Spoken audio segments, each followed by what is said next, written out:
वहाँ के पुलिस वाले ने फंसा दिया, बेकसूर है वो। हमें ये उम्मीद है कि हमारा भैया हमारे घर वापस आ जाए। मेरा नाम जैद जुनैद है। आज मेरी मौत की तारीख फिक्स हो गई। मेरे बारे में आप लोग सब कुछ जानते ही हैं, लेकिन आपको जो पता है वो सब कुछ गलत इन्फॉर्मेशन है। आज मैं आपको अपनी पूरी कहानी बताता हूँ। उस दिन मतलब 15 जनवरी 2023 को क्या हुआ था और क्यों हुआ था। मैं उत्तर प्रदेश के मेरठ जिले में रछोती गांव से हूँ। मेरे परिवार में पिता जुबेर, पत्नी रिहाना, माँ और हम 7 भाई और 2 बहनें हैं। मैं दूसरे नंबर का बड़ा भाई हूँ। मेरी उम्र 36 साल है। मेरे 2 भाई सऊदी में ड्राइविंग की नौकरी करते हैं और एक छोटा भाई पुलिस की तैयारी कर रहा है। मेरा भी अब सऊदी का वीज़ा आने वाला था। बात 2018 की है, जब मेरा मेडिकल हो गया और मेरा वीज़ा आ गया। मेरी नौकरी as a driver transport company में, जिसका नाम था अल साले मोहम्मद, उसमें 25,000 रुपये तनख्वाह में लग गई। शुरू में सब कुछ अच्छा लगा, लेकिन इस तनख्वाह से गुजारा काफ़ी मुश्किल हो रहा था, तो मैंने कंपनी को चेंज कर लिया, जिस कंपनी का नाम था अल जाफ़र। उधर मुझे अच्छी सैलरी मिल रही थी और ओवर टाइम के साथ कभी कभी टिप भी मिल जाया करता था। और मेरे घर वाले बहुत खुश थे जब मैंने उनको नई कंपनी और तनख्वाह के बारे में बताया। सब कुछ अच्छा चल रहा था, लेकिन शायद किस्मत में कुछ और ही लिखा था। एक दिन मेरी गाड़ी का एक्सीडेंट हो गया और गाड़ी बहुत ज़्यादा डैमेज हो गई। जब मालिक को पता चला तो उसने मुझ पर बहुत ज़्यादा गुस्सा किया और मुझ पर FIR करवा दिया और मुझसे कार का हर्जाना भरने को कहा।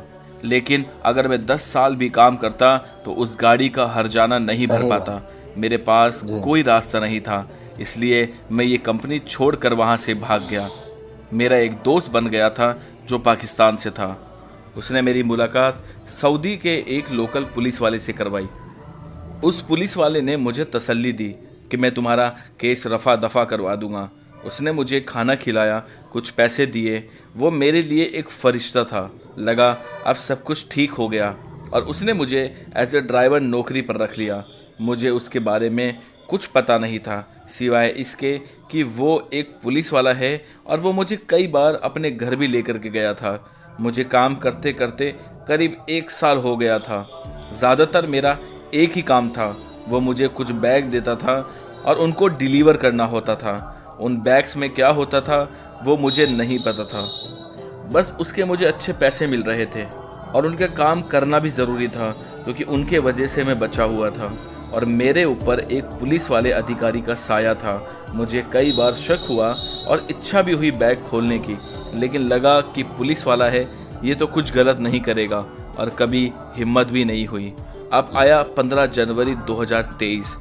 उन्होंने मुझे 2 नायलॉन के बैग दिए और एक एड्रेस दिया जहां मुझे इन 2 बैग्स को डिलीवर करना था। मैं घर से कुछ ही किलोमीटर निकला था। मैंने देखा कि बहुत सारी पुलिस की गाड़ियां मेरे पीछे आ रही हैं और कुछ ही मिनट में सारी गाड़ियों ने आकर मुझे घेर लिया। मैंने गाड़ी रोकी।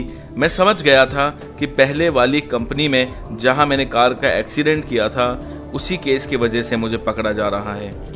मुझे पुलिस वालों ने बाहर निकाला और जेब चेक किया। उसके बाद गाड़ी को चेक किया। पीछे वाली सीट पर वो बैग थे। उन्होंने वो खोले। उसमें कपड़ों के बीच कुछ पैकेट मिले, जिसमें सफ़ेद कलर का कुछ पाउडर जैसा था। पुलिस वालों ने मुझे कहा कि तुम अप्लाई करते हो। ये सुनते ही मेरे पैरों तले ज़मीन खिसक गई। मुझे कुछ समझ में नहीं आ रहा था कि ये लोग क्या कह रहे हैं, लेकिन मुझे सब कुछ समझ आ गया था कि उस पुलिस वाले ने मेरी इतनी मदद क्यों की। वो मेरे लिए फरिश्ता नहीं बल्कि एक मौत बनकर आया था। मैंने पुलिस वालों से कहा कि मेरे सेठ ने मुझे ये दिया था। पुलिस ने उसे भी पकड़ा, लेकिन उसने ये बयान दिया कि ये मेरे यहाँ सिर्फ नौकरी करता है और गाड़ी में ये क्या सप्लाई करता है वो मुझे नहीं पता। शायद ये सप्लाई का काम करता है। ये बोल करके उसने अपने पैर पीछे कर लिए और उसने कहा कि इसके बारे में मुझे कुछ भी नहीं पता। सऊदी का कानून है कि कभी अरबी को सज़ा नहीं होती। अरबी जमानत पर छूट गया और उसे बाइज्जत कर दिया गया और मैं और मेरा पाकिस्तानी दोस्त हम लोग फंस गए और हमें जद्दा की सेंट्रल जेल में बंद कर दिया गया। मुझे वहाँ बाद में पता चला जो ड्रग मैं लेकर के जा रहा था वो 400 ग्राम क्रिस्टल मैथ और दूसरे बैग में 300 ग्राम क्रस्ट था जो बहुत महंगा था। हमारे साथ धोखा हुआ था। मेरी बस इतनी गलती थी कि पुलिस वाला मेहनत से ज़्यादा हमें पैसे दे रहा था। हमने कभी नहीं सोचा कि इतना पैसा वो हमें क्यों दे रहा है। और बाकी ड्रग्स का ये सब नाम भी हमने पहली बार सुना था। केस चल रहा था और करीब एक हफ्ते पहले 3 दिसंबर 2024 को हमें मौत की सज़ा सुना दी गई। मैं अपने कदम ज़मीन पर नहीं रख पा रहा था और एक लेटर इंडिया में मेरे घर पर भेजा गया कि तुम्हारे बेटे को के मामले में मौत की सज़ा सुनाई गई। दूतावास जैद के परिजनों से अनुरोध है कि वो जल्द से जल्द नई दिल्ली में स्थित सऊदी अरब में शाही दूतावास के जरिए राजा सलमान बिन अब्दुल अजीज के नाम पर दया याचिका भेजे। मेरे और मेरे घर वालों की हालत बहुत ज़्यादा ख़राब है।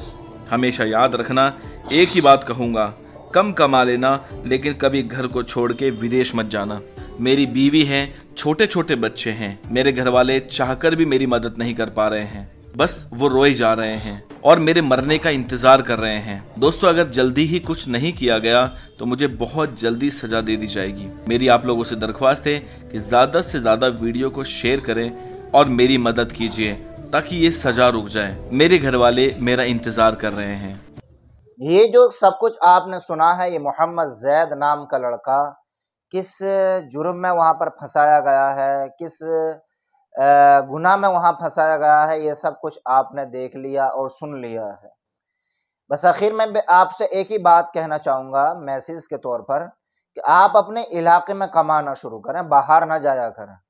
बहुत सारे लोगों के ज़हन में एक कहते हैं ना, कीड़ा कुलबुलाता है, बुलबुलाता है, कुरेदा करादी करता रहता है, विदेश चल, बाहर चल, बाहर जाके 25-30 हज़ार रुपये कमाएंगे आप, और आप अपने इलाके में अपने शहर में रहकर 15-20 हज़ार रुपये कमा लेंगे। तो ये 15-20 हज़ार रुपये उन 25-30 हज़ार रुपये से ज़्यादा बैठेंगे। क्यों? वहाँ आपका आने जाने का खर्चा, जब आप कभी घर में अपने इलाके में होने के लिए आएंगे तो 1-1.5 महीना आप घर में बैठ कर खाएंगे। तो ये सारा कुछ जो है ना, लगा लुगू करके खर्चा वगैरह हटा बचा करके सब कुछ आपका ये जो है ना, यहाँ अपने इलाके में 15-20 हज़ार रुपये ये ज़्यादा बैठ जाता है। तो बाहर कमाने न जाएं, बड़े हालात आते हैं, बड़ी परेशानियाँ आती हैं। आप अपने बच्चों में रहें, माँ बाप के सामने रहें। आपके ऊपर कोई परेशानी आ रही है, आपके घर वालों के ऊपर कोई परेशानी आ रही है, आपके ऊपर, आपके साथ खुशी है, आपके घर वालों के साथ खुशी है, तो खुशी और गम में भी साथ के शरीक हो जाते हैं। बाकी जब विदेश चला जाता है ना आदमी, तो बहुत ज़्यादा परेशानी आती हैं, बहुत दुश्वारी आती हैं। आपसे गुजारिश है, इस वीडियो में जो कुछ कहा गया, सुना गया है, इस बच्चे के लिए आप ज़्यादा से ज़्यादा दुआ कीजिए, अल्लाह इसको रिहाई अता फरमाए। और ये भी दुआ कीजिए, अल्लाह इस बच्चे के घर वालों को हिम्मत अता फरमाए, इसकी बीवी को, इसके बच्चों को हिम्मत अता फरमाए, घर वालों को हिम्मत अता फरमाए। कमेंट बॉक्स में इसके लिए दुआ या जुमला ज़रूर लिखते जाएँ कि अल्लाह ताला इसको रिहाई अता फरमाए। वीडियो शेयर कीजिए, ज़्यादा से ज़्यादा दूसरों तक पहुँचाइए और चैनल को सब्सक्राइब ज़रूर कीजिए।